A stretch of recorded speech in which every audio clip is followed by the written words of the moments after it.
Today is Wednesday, July 19th. We'll tell you about the latest sign former President Trump could be indicted again soon.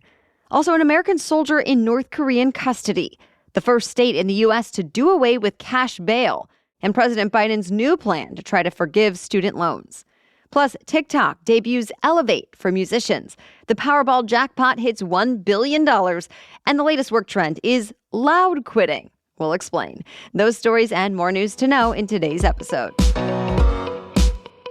Welcome to The Newsworthy. All the day's news in around 10 minutes. Fast, fair, fun, and on the go.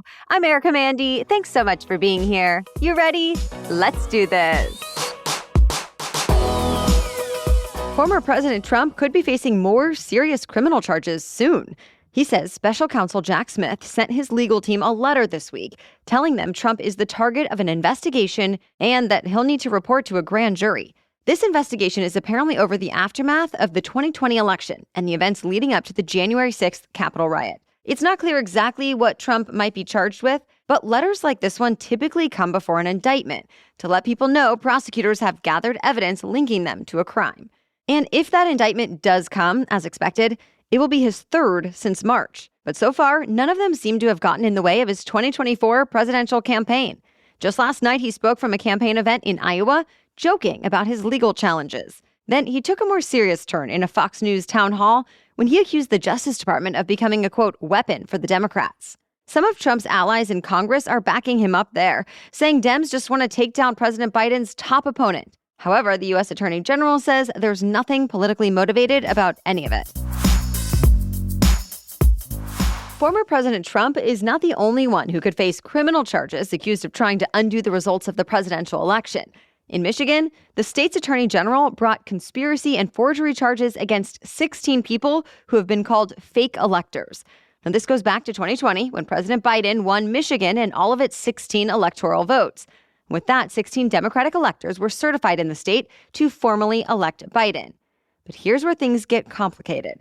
16 Republican electors also signed a certificate saying then-President Trump was the winner in Michigan. And at the time, they said they were, quote, duly elected and qualified.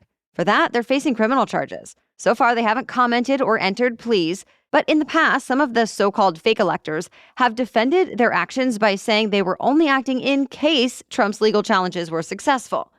Fake electors are also under investigation in other battleground states. To be continued.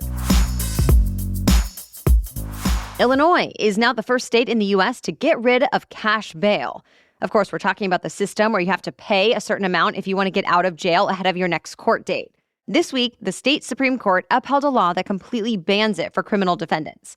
Those who are celebrating this latest move call cash bail a penalty on poverty and say it created a tiered justice system where wealthy people can pay their way out of jail while poor defendants spend months in jail. The decision certainly has its critics, though.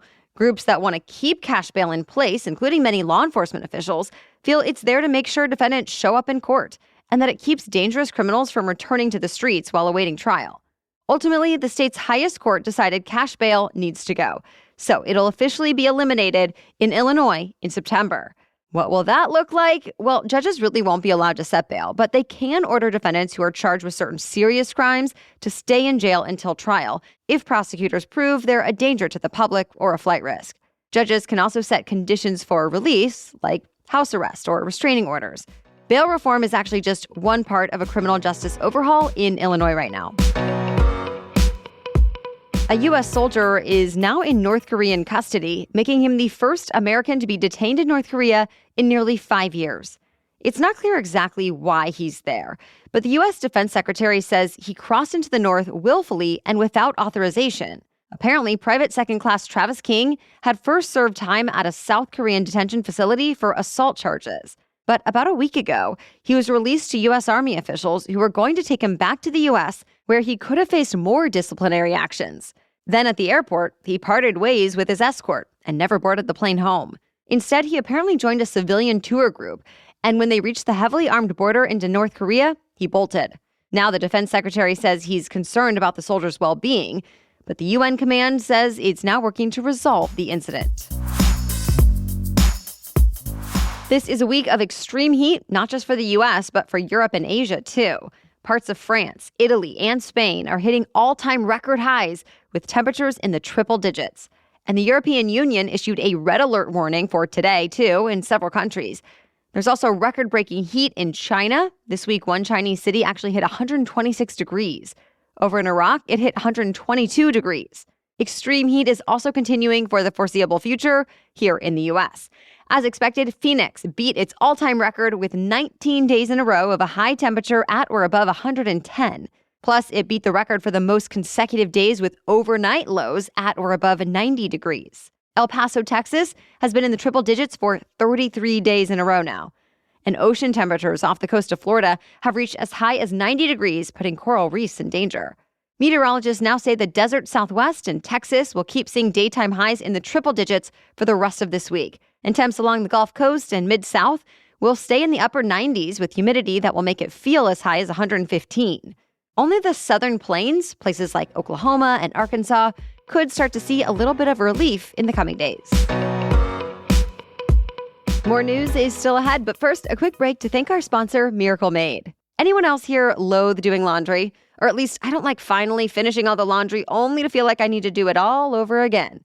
Well, I'm here to tell you about Miracle Made's bed sheets, pillowcases, and comforters that prevent, get this, 99% of bacteria and require 3 times less laundry. How do they do it?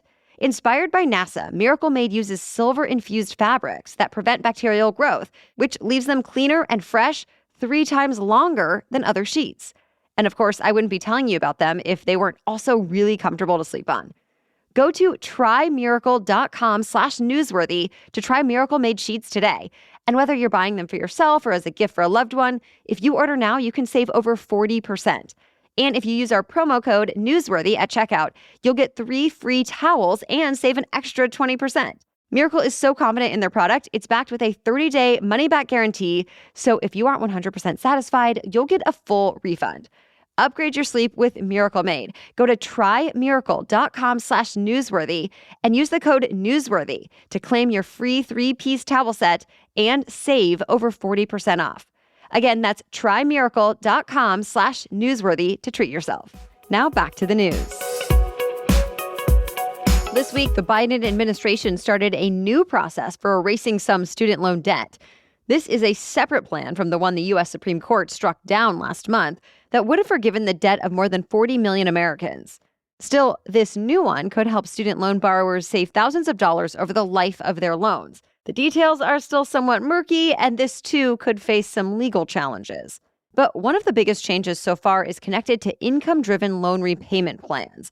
So these allow borrowers to match their monthly loan payments to their current income and family size. Well, essentially, Biden's new plan raises the income level of those who could get some loan forgiveness, bringing it up to 225% above the federal poverty guidelines. So, for example, a single person earning less than about $33,000 a year could have monthly payments of $0. Same deal with families of 4 that make less than $67,000. Eligible borrowers also have already made hundreds of payments in the past. But there are mixed feelings on this program. Many Republicans have criticized the plan as more costly government overreach. Either way, the Education Department started notifying eligible borrowers this week. Well, next time you buy a smart device, you might notice a new label on it, meant to help you pick something that's secure. The Biden administration worked with major tech companies on this, and they agreed internet-connected devices that meet the government's cybersecurity requirements should be highlighted with a new Cyber Trust label. Sort of how there are Energy Star labels for environmentally friendly appliances. You could find the labels on all kinds of devices like home security cams, routers, baby monitors, fitness trackers, TVs, refrigerators, and more. Besides the new logos, the trusted devices will also have QR codes that can be scanned for updated security information.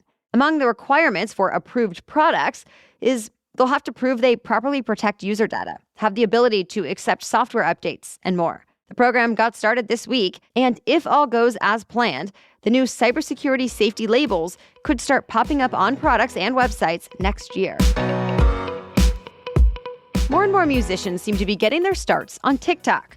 So now the app is hoping to make it official. It's launching a new program designed to identify the next wave of rising stars in the music industry. It's called Elevate. Through the program, TikTok is working with both signed and unsigned talent across several genres of music. It's giving them resources in both the app and the real world, including early access to new features and support from TikTok's official social handles. Elevate will host exclusive performances from each artist in their hometowns. They'll apparently be pretty small, but will be recorded as part of an original content series on TikTok, so fans around the world will be able to watch those performances. Elevate kicked off this week with the first group of artists who will be in the program through October. Another Powerball drawing came and went with no winner. And with that, the jackpot rose to an estimated $1 billion. It's the third largest purse in the game's history, and it comes with a cash value of about $517 million. The jackpot grows based on game sales and interest, but the odds of winning the big prize stays the same, around 1 in 300 million. The next drawing is happening tonight at 11 p.m. Eastern. Good luck. All right, now it's time for Work Wednesday, when we break down one interesting career or work-related news story every Wednesday. But first, this episode is sponsored by ZocDoc. Ever felt overwhelmed and even annoyed by all the conflicting health advice out there? Go on social media and it feels impossible to know who you can trust and which advice you should follow. And keep in mind, none of it is customized to your situation or your questions. Well, if you have a health issue, a question, or just need to get your annual checkup to make sure everything is looking good, ZocDoc can help you find top-rated doctors that actually have a medical degree and years of actual experience. ZocDoc is a free app where you can find amazing doctors and book appointments online. We're talking about booking appointments with thousands of top-rated, patient-reviewed doctors and specialists. And you can even filter specifically for ones who take your insurance, are located near you, and treat almost any condition you're searching for. I also appreciate those verified patient reviews. So go to ZocDoc.com/newsworthy and download the ZocDoc app for free. Then find and book a top-rated doctor today. That's ZocDoc.com/newsworthy. ZocDoc.com/newsworthy. Okay, now back to Work Wednesday. So remember how quiet quitting was making waves last year, with people deciding not to go above and beyond at their jobs? Well, now a lot of workers have apparently moved into loud quitting. A new report from Gallup says almost 1 in 5 global employees are doing it now. The consulting company defines loud quitters as employees who take actions that directly harm their organization, while undercutting its goals and opposing its leaders, usually while actively looking for a new job. It can look like an employee posting about their company on social media, sending disruptive emails, or making inappropriate outbursts at work. So what causes this so-called loud quitting in the first place? Well, Gallup says there could be several reasons, like a worker might be mismatched to a role, or they may have lost trust in their employer. But the lead author of the report says the biggest cause boils down to how people are managed. Gallup suggests managers should try to have one meaningful conversation a week with every employee they manage to share feedback, give recognition for their work, and talk about goals and priorities. Well, thank you so much for joining us as part of your daily routine. And a special shout out to our Newsworthy Insiders. Thank you so much for all of your support. If you're not an insider yet, please do join us. You'll get access to ad-free episodes every day, and it really makes a difference for us to make sure we can keep on providing you fast, fair, fun news, even when it's harder to get sponsors. Go to thenewsworthy.com/insider to learn more and start your 7-day free trial. That's thenewsworthy.com/insider. All right, we'll catch you up on more news to know tomorrow. Until then, have a great day.